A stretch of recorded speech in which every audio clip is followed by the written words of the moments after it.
নিন্দা করছি যেভাবে পতাকার সাথে, আমাদের জাতীয় পতাকার সাথে যেভাবে ওরা বঞ্চনা করছে, যেভাবে ব্যবহার করছে, সেটাতে অ্যাজ এ প্লেয়ার, আমি ইন্ডিয়া প্লেয়ার, আমি এক্স ইন্ডিয়া প্লেয়ার, আমি এটা বলবো যে বিসিসিআই কে অনুরোধ করব আগামী দিনে যখন ইন্ডিয়া বনাম বাংলাদেশ খেলা হবে অবশ্যই লিখিত এবং ঘোষিত বাংলাদেশ যেন ক্ষমা চায় এবং তারপরেই যেন ইন্ডিয়া বাংলাদেশের ম্যাচ হয়।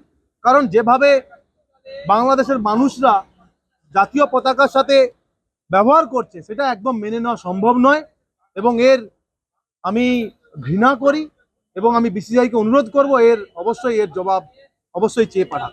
আমি বিসিসিআই সদস্য না, আমি সিএবি সদস্য এবং আমি এখানে বিসিসিআই ম্যাটার করে। যখনই কান্ট্রি টু কান্ট্রি হয় তখন বিসিসিআই আসে, তখন সিএবি আসে না। তো আমি এইটুকু অনুরোধ করতে পারি আপনার মাধ্যম দিয়ে যে বিসিসিআইকে যে আপনারা এটা কড়া পদক্ষেপ নিন এবং বাংলাদেশের ক্রিকেট বোর্ডকে অবশ্যই এটা মেল পাঠান, একটা লিখিত জবাব চান।